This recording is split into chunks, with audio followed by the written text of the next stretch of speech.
নমস্কার, শুভ সন্ধ্যা। নিউজ ভ্যানগার্ডের পর্দায় সকলকে স্বাগত। এই মুহূর্তে আপনাদের সাথে আমি রয়েছি শতাব্দী। চোখ রাখবো এখনকার গুরুত্বপূর্ণ সংবাদের দিকে। এই মুহূর্তে যে খবর রয়েছে, একদিকে চলছে নেশা বিরোধী অভিযান, আর ঠিক অন্যদিকেই লক্ষ্য করা যাচ্ছে যে প্রত্যেক দিন গড়ে উঠছে নেশার কারবার। অর্থাৎ সেক্ষেত্রে নেশা মুক্ত ত্রিপুরা গড়ার স্লোগান একদিকে, আর অন্যদিকে দেদার হারে রাজ্যের আনাচে কানাচে গড়ে উঠছে বিলিতি মদের কাউন্টার। এবং সেই ক্ষেত্রে এই মুহূর্তে যে খবর রয়েছে যে সোনামুড়ার জনজাতি অধ্যুষিত উত্তর তৈবান্দালে এমনই একটি কাউন্টার খোলাকে কেন্দ্র করে একেবারে ক্ষোভে ফুঁসছে এলাকাবাসীর। সেই সাথে বলা যায় যে একেবারে স্কুল সংলগ্ন এবং পাশাপাশি রয়েছে হাসপাতাল, সেই হাসপাতাল সংলগ্ন এলাকায় বিলিতি মদের দোকান গড়ে ওঠাকে কেন্দ্র করে একেবারে কিন্তু ক্ষোভ রয়েছে এলাকাবাসীদের মধ্যে। গোটা বিষয়কে কেন্দ্র করে কি বলছেন সংশ্লিষ্টরা, শুনবো। কি হয়েছে যে আপনারা একটা বিলাতি মদের দোকান লইয়া এটা তো অনেক বিলাতি মদের দোকান তো এখানে করতে আছে শুনলাম। এটা তো পরিবেশের লাগা খুব অসুবিধা বা পরিবেশ নষ্ট হইব এমন বার্তা আছে আর কি।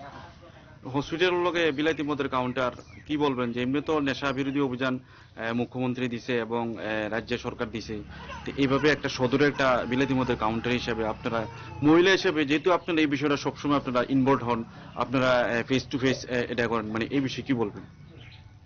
এই বিষয়ে আমরা আমাদের মাননীয় প্রধানমন্ত্রীর কাছে আবেদন চাই যে এসব না করতে, মানে বিলাতি মদের কাউন্টারটা এখান থেকে উঠানোর লাগে, বিলাতি মদের কাউন্টারটা এখান থেকে উঠানের লাইগা মুখ্যমন্ত্রীর কাছে কি আবেদন করবেন?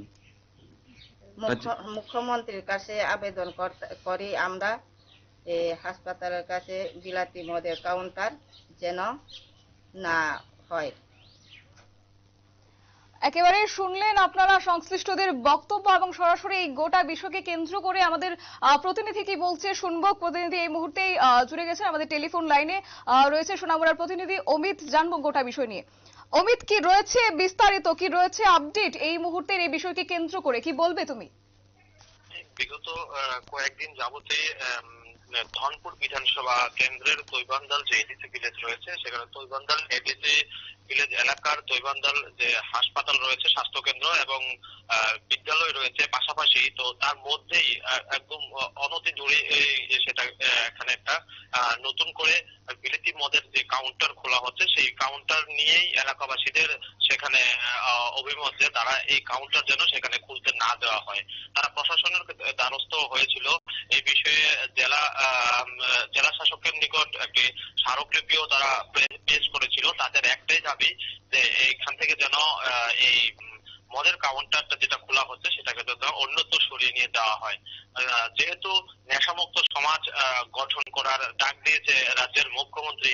একদম অমিত, আরেকটি বিষয় জানতে চাইবো তোমার কাছ থেকে। এই যে বলা যায় স্কুল সংলগ্ন এলাকায় এই মদের কাউন্টার খোলা হচ্ছে, সেই জায়গায় দাঁড়িয়ে কিন্তু বলা যায় যে ভবিষ্যৎ প্রজন্ম কিন্তু একটা প্রশ্ন চিহ্নের মুখে দাঁড়িয়েছে, কেননা তারা কিন্তু সেই বিষয়টিকে একেবারে বলা যায় যে আগামী দিনে তারা কিন্তু এই বিষয়টি থেকে কোনো কিছু উল্টো দিক পথও বেছে নিতে পারে। তো সেই জায়গায় অভিভাবকরা বা যারা এলাকাবাসী রয়েছেন এই বিষয়টিকে কি বলছেন, বা তাদের কি বক্তব্য উঠে আসছে এই বিষয়ে?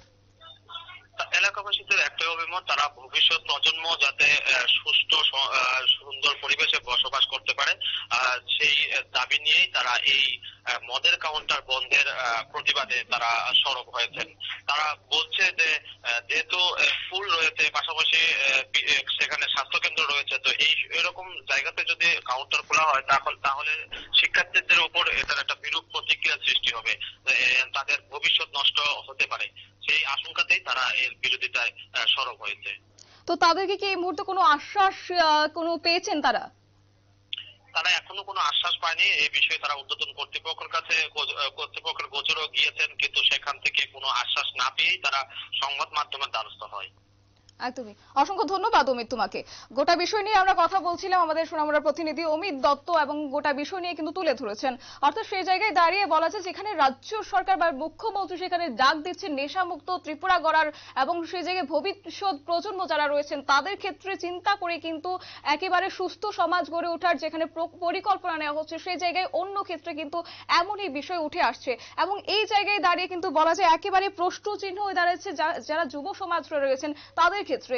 অর্থাৎ অনতি বিলম্বে যাতে সেই বিষয়টিকে কেন্দ্র করে বা নজরে রাখেন সরকার, এবং বিষয়টিকে যাতে ঊর্ধ্বতন কর্তৃপক্ষের নজরে যেন নিয়ে যায় বিষয়টি, কারণ আগামী দিনের প্রজন্ম কিন্তু আগামী দিনের ভবিষ্যৎ গড়ার একটা বার্তাই থেকে যায়। অর্থাৎ সেই বিষয়কে কিন্তু কেন্দ্র করে কিন্তু এই মুহূর্তে যারা এলাকাবাসীরা রয়েছেন তারা কিন্তু একেবারে ক্ষোভে ফুঁসছেন, এবং তারা কিন্তু ঊর্ধ্বতন কর্তৃপক্ষের গোচরে নেওয়ার জন্য কিন্তু বিষয়টি নিয়ে কিন্তু দাবি তুলেছেন।